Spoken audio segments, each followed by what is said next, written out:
বিশ্বের সবচেয়ে বড় শরণার্থী শিবির কক্সবাজারের রোহিঙ্গা ক্যাম্প। এখানে বসবাস করে 10 লাখের বেশি মানুষ, যারা নিজ দেশ মিয়ানমারের সামরিক জান্তার জাতিগত নির্মূল অভিযানের শিকার হয়েছেন। বিশ্বের সবচেয়ে নিপীড়িত জনগোষ্ঠী হিসেবে পরিচিত এই রোহিঙ্গা মুসলিমরা আজ হয়তো সবচেয়ে অবহেলিত। যখন তাদের প্রয়োজন সবচেয়ে বেশি, ঠিক তখনই আন্তর্জাতিক সহায়তা কমতে শুরু করেছে, যা এই বিপুল সংখ্যক মানুষের জীবনে এক নতুন সংকটের জন্ম দিচ্ছে। আজ আমরা এই গভীর মানবিক সংকট নিয়ে বিস্তারিত আলোচনা করব। গত মে মাসে শরণার্থী শিবির পরিদর্শনে এসে জাতিসংঘ মহাসচিব আন্তোনিও গুতেরেস এক হৃদয় বিদারক মন্তব্য করেন। তিনি বলেন, কক্সবাজার এখন সেই কেন্দ্রবিন্দু যেখানে বাজেট কাটছাঁটের সবচেয়ে ভয়াবহ প্রভাব পড়ছে সবচেয়ে বিপন্ন মানুষের ওপর। জাতিসংঘ প্রধানের এই সফরটি এমন এক সময় ঘটে যখন মার্কিন প্রেসিডেন্ট ডোনাল্ড ট্রাম্প যুক্তরাষ্ট্রের আন্তর্জাতিক উন্নয়ন সংস্থা এর বাজেট ব্যাপকভাবে কমিয়ে দেন। এর ফলে শিবিরে বেশ কয়েকটি গুরুত্বপূর্ণ প্রকল্প স্থবির হয়ে পড়ে।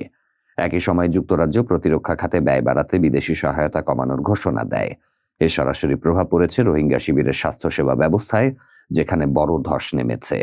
এই মানবিক সংকটের শিকার এমনই একজন জাহিদ আলম। তাঁবুর মতো বাঁশের তৈরি অস্থায়ী ঘরের সামনে বসে আল জাজিরাকে তিনি নিজের জীবনের গল্প বলছিলেন। মিয়ানমারে কৃষিকাজ ও মাছ ধরে জীবিকা চালাতেন জাহিদ। 2016 সালে হঠাৎ তার বাঁ পা অকারণে ফুলে ওঠে। তিনি জানান, আমি জমিতে কাজ করছিলাম, হঠাৎ পায়ে ভীষণ চুলকানি শুরু হয়। কিছুক্ষণ পর পা লাল হয়ে ফুলে ওঠে। চিকিৎসকের মলম বা বরফ কোনো কিছুতেই আরাম মেলেনি। কিছুদিনের মধ্যেই তার পক্ষে দাঁড়ানো বা হাঁটাও কঠিন হয়ে পড়ে। তিনি কাজ করার সামর্থ্য হারিয়ে পরিবারের ওপর নির্ভরশীল হয়ে পড়েন। জাহিদ আলমের আশ্রয়স্থল থেকে মাত্র 10 মিনিট হাঁটা পথ দূরে একটি ছোট ঝুপড়ি ঘরে থাকেন জাহানা বেগম। তার একটাই আশা, সংস্থাগুলো যেন রোহিঙ্গা শিবিরের সহায়তা চালিয়ে যায়, বিশেষ করে প্রতিবন্ধী মানুষের জন্য। জাহানা বেগমের এক মেয়ে সুমাইয়া আক্তার, যার বয়স 23, আর 2 ছেলে, হারেজের বয়স 19 ও আয়াসের 21। তাদের 3 সন্তানই দৃষ্টিহীন এবং মানসিক প্রতিবন্ধকতায় ভুগছে। আনোয়ার শাহ নামে 25 বছর বয়সী এক রোহিঙ্গা ল্যান্ড মাইনের শিকার হয়েছেন। গত বছর নিজের শহর লাবাদা প্রিয়ানে জ্বালানি কাঠ সংগ্রহের সময় ল্যান্ড মাইনে পা পড়লে তার একটি পা উড়ে যায়। জাতিসংঘের 2024 সালের এক প্রতিবেদনে বলা হয়েছে, মিয়ানমার বিশ্বের অন্যতম প্রাণঘাতী দেশ ল্যান্ড মাইন ও বিস্ফোরক হতাহতের দিক থেকে। 2023 সালে দেশটিতে ল্যান্ড মাইনের শিকার হন 1000-এর বেশি মানুষ, যা অন্যান্য যে কোনো দেশের চেয়ে বেশি। 25 বছর বয়সী আব্দুল হাশিমের জীবনও পুরোপুরি বদলে গেছে 2024-এর ফেব্রুয়ারিতে মাইনের ওপর পা পড়ার পর। এখন তাকে অন্যের উপর নির্ভর করেই দৈনন্দিন ছোট কাজগুলো করতে হয়। ক্যাম্প থেকে হাশিম চিকিৎসা নিচ্ছেন তুর্কি ফিল্ড হাসপাতালের পুনর্বাসন কর্মসূচিতে। সেখানে তিনি ব্যথা কমানোর ওষুধ, ব্যালেন্স অনুশীলন ও প্রশিক্ষণ পাচ্ছেন। শরণার্থী শিবিরে নির্যাতিত মানুষদের সহায়তা নিশ্চিত করতে চেষ্টারত সাহায্য কর্মীদের এখন কঠিন সিদ্ধান্ত নিতে হচ্ছে, কারণ আন্তর্জাতিক সহায়তা তহবিলে কাটছাঁট হয়েছে।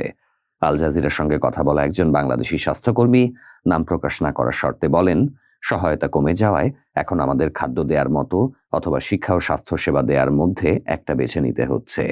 ফর্টিফাই রাইটসের পরিচালক জন কুইনলি বলেন, সহায়তা কমে যাওয়ার ফলে বড় ধরনের অর্থ ঘাটতি তৈরি হয়েছে, কিন্তু রোহিঙ্গা শরণার্থী সংকট সমাধানের দায়িত্ব শুধু একটি দেশের ওপর নয়, এটি হওয়া উচিত যৌথ আঞ্চলিক দায়িত্ব।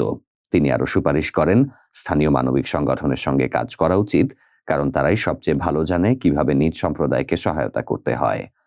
কক্সবাজারে অবস্থানরত 10 লাখ শরণার্থীর জন্য এই মুহূর্তে জরুরি সহায়তা প্রয়োজন, কারণ তহবিল ক্রমেই কমে আসছে। রোহিঙ্গাদের জন্য প্রণীত 2024 সালের যৌথ পরিকল্পনা অনুযায়ী $852.4 মিলিয়ন প্রয়োজন ছিল, যার মাত্র 30% মিলেছে।